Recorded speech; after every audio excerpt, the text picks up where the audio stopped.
All right, so when you first walk in here, you do have a fire extinguisher for safety measures. It's got this little green valve on here. You push that down and it pops back up. It means it's good to go. It's just a way for you to check to make sure that that fire extinguisher is still fully charged. Okay.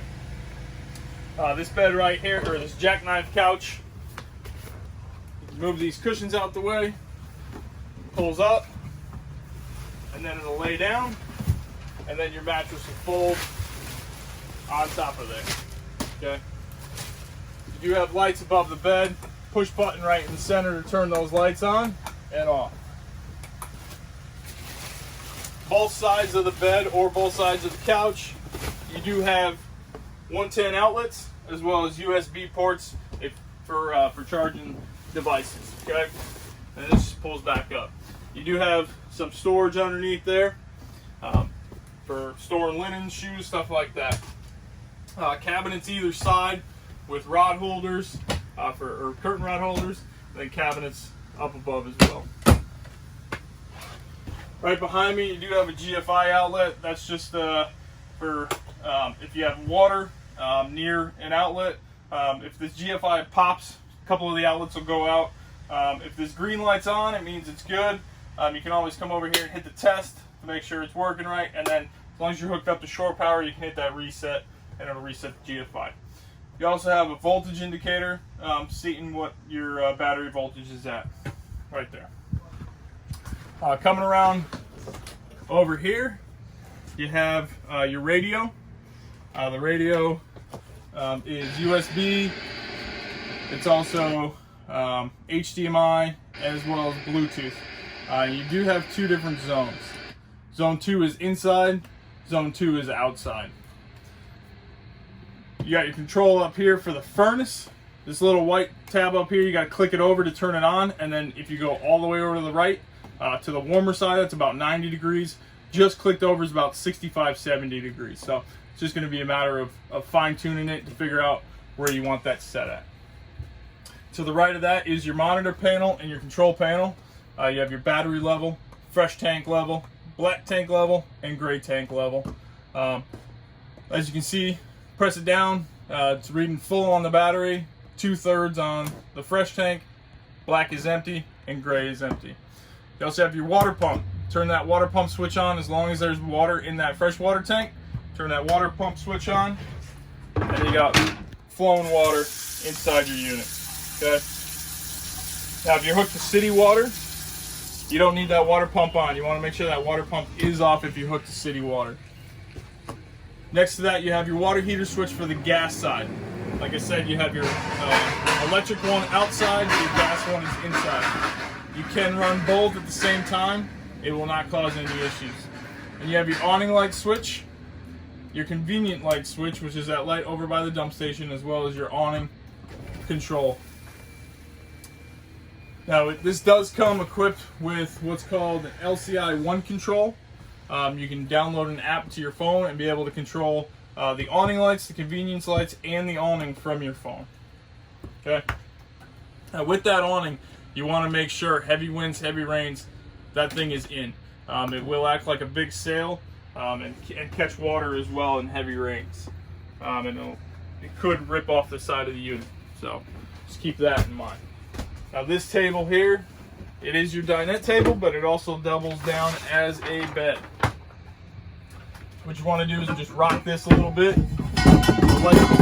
The legs will pop loose. And then if you take a look, there's these wood stiles right here, one on each side. You're going to lay this tabletop on those wood stiles and then fill in the cushions to make that bed. Okay.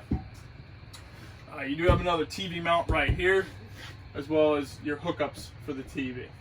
Okay. These shades just pull straight up and down. These windows, tab pulls out, slide it over. Now, these screens are fixed. These screens do not open. Slam it closed, and that latch will lock it in place. Okay. Light up underneath here. Push button in the center, just like the lights behind the bed over there. Overhead fan.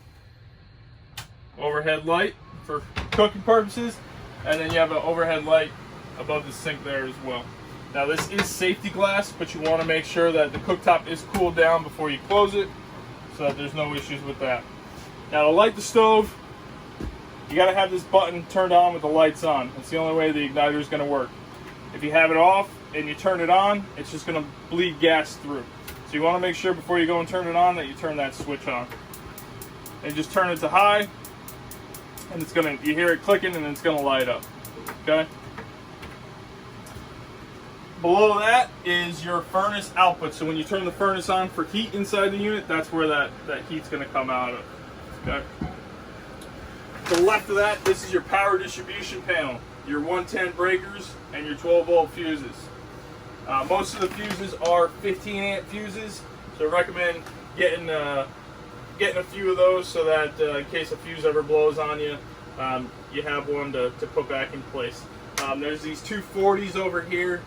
These 40-amp fuses are controlling what's called the converter charger. So when you're plugged into shore power, it's converting that 110 power to 12 volt, giving you power throughout the unit as well as charging that battery. And then you have one 30-amp fuse, which is the fuse for the one control system that I told you about previous. Okay. Right to the left here is your RV carbon monoxide propane alarm.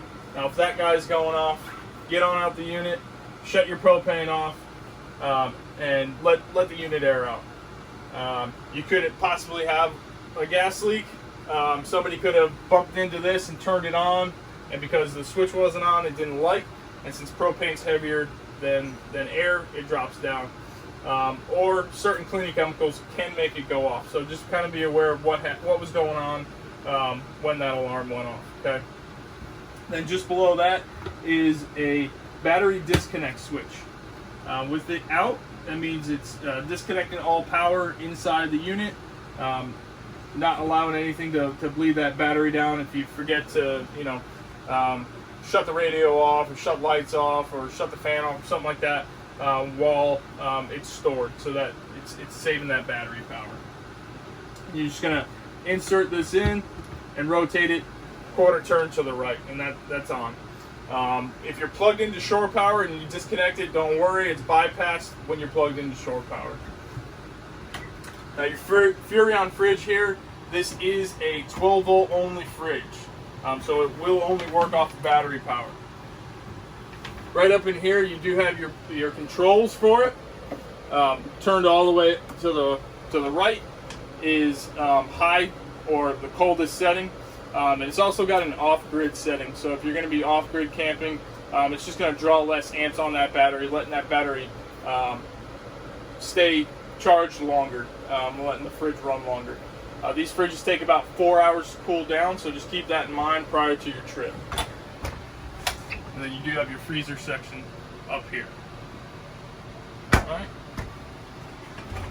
Moving on into the bathroom.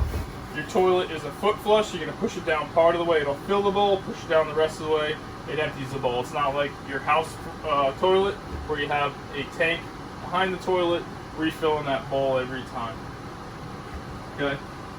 Now, on the shower, I want to show you, there's this little switch right here on the shower head.